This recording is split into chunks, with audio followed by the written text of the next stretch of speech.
This may be a bit of a surprise for you guys, but I find it very difficult to be unbiased and objective about Lord Shiva. I'm very emotional about him. I am what some may call a very ardent devotee of Lord Shiva. So when Kali posed this question to me, that did Shiva live? My response was clear and immediate. Of course he did. Okay? Lord Shiva continues to live. He lives in my heart, and he lives in the heart of every single Shiva worshipper. But this is, obviously an emotional argument. It's not an intellectual argument. And this conclave is, once again, very obviously, a gathering of intellectuals. So let me strain my gray cells and try and present an intellectual argument. What I spoke at the beginning, I guess, was from the path of love, from the path of bhakti yoga. Let me try and speak now from the path of knowledge, the path of Gyan Yoga. So before we debate about whether Lord Shiva lived, let's discuss the purpose of religion itself. Okay? Why does it exist across almost every culture in the world? And more importantly, why does it continue to persist? In the modern world, atheists tell us that religion exists as a method of control. It's a form of control that the elite uses to control the masses. As the Marxists have famously told us, religion is the opium of the masses. Okay? I wonder how many of them have actually, Marxists have actually tried opium, but anyway, religion is the opium of the masses. That's what we're told. Now, if you ask me honestly, I find that statement ironically preposterous, because Marxism itself many times tends to behave like a religion, where its adherents, more often than not, automatically take up positions based on dogma rather than using intellectual rigor to form their opinions. That's as far as the Marxist side is concerned. Let's hear the other side, the religious side, the side of the believers. They will tell you that religion exists as an organized system to create an ethical society, right? And I must say, there are studies which can back this claim. So for example, behavioral studies conducted in the University of Austin. But there are problems with this argument as well. The ethics of a great religion like Islam have been twisted by an insecure state like Pakistan to commit most heinous crimes. And Islam is not the only religion which has been misused in this manner by a few to spread hatred and violence. It has happened with every single religion, every single great religion in history, be it Hinduism, be it Christianity, be it Buddhism, be it Judaism, any other religion. They have all been, sadly, misused at times by people at some point of time in history to spread hatred and violence. So where does that leave us? What is the purpose of religion? If I might suggest something, let's step back in time, right, and look at how the ancient Indians approached religion. Let's look at the Katha Upanishad. It's one of the most intellectual, brilliant Upanishads available to us today. In the Katha Upanishad, there is a conversation between Nachiket, a young boy with a philosophical bent of mind, and Lord Yamraj, the god of death. As I'm sure many of you are aware, Lord Yamraj was not just the god of death, he was also the god of dharma. It's an interesting thing of religions across that death and dharma went hand in hand.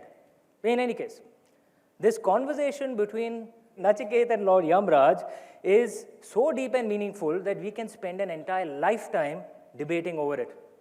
But I don't have a lifetime on this stage, regrettably. So I'm just going to speak of one section of that conversation.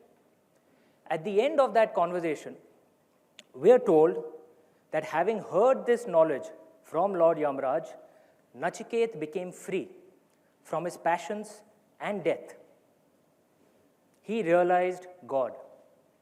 And so it shall be with any other who knows God, for it refers to the self. Now think about this for a minute. Okay? God refers to the self. That was the purpose of religion in ancient times. The purpose of religion was to raise the consciousness of every human being to a level so that he or she becomes divine. Now, was this only an Indian or a Hindu approach to religion? No. It existed across the ancient world. Look at the brilliant Egyptian myths of Osiris, the god of the underworld, and Mahat, the goddess of truth and justice. According to the ancient Egyptians, the purpose of life was to prepare for a good death so that one could exist in the afterlife amongst the gods as an immortal. Consider the various schools of mystery across the ancient Mediterranean coast, the last of which was run by a brilliant mathematician and philosopher, Pythagoras. Trust me, the greatest thing of Pythagoras was not the Pythagoras theorem, it was actually a school of mystery. Okay? According to them, they believed in the theory of the microcosmos, mesocosmos, and macrocosmos. Microcosmos represented man. It represented women as well. I'm just using the term man, okay? Microcosmos represented man, and macrocosmos represented the entire universe and the divine. The purpose of the mesocosmos, which was another name for society, was to raise the consciousness of the microcosmos to unity with the macrocosmos. Right? In simple terms, what does it mean? The purpose of society was to raise the consciousness of every single human being so that they become divine. Sounds familiar, right?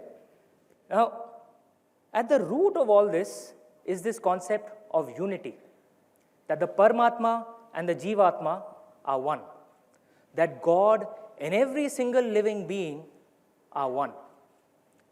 Plato had instructed us famously, know thyself.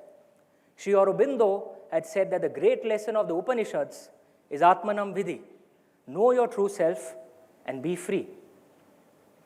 Now, if we understand this as the true purpose of religion, then what is the purpose of God? With due apologies to Dylan Thomas, is God supposed to sit on a sad height, a height that we can't even aspire to reach? Or is God supposed to be a role model who lives amongst us and who teaches us through his example what we are capable of becoming? Apparently, there was, another Dylan somewhere who'd wondered, how many times can a man turn his head and pretend that he just doesn't see? The answer, my friend, is blowing in the wind. God is supposed to be a role model. He's supposed to live amongst us, like Jesus Christ did, like Gautam Buddha did, like Lord Krishna did, like Lord Ram did, and like my God, Lord Shiva did. And because of the grandeur of his karma, he continues to live.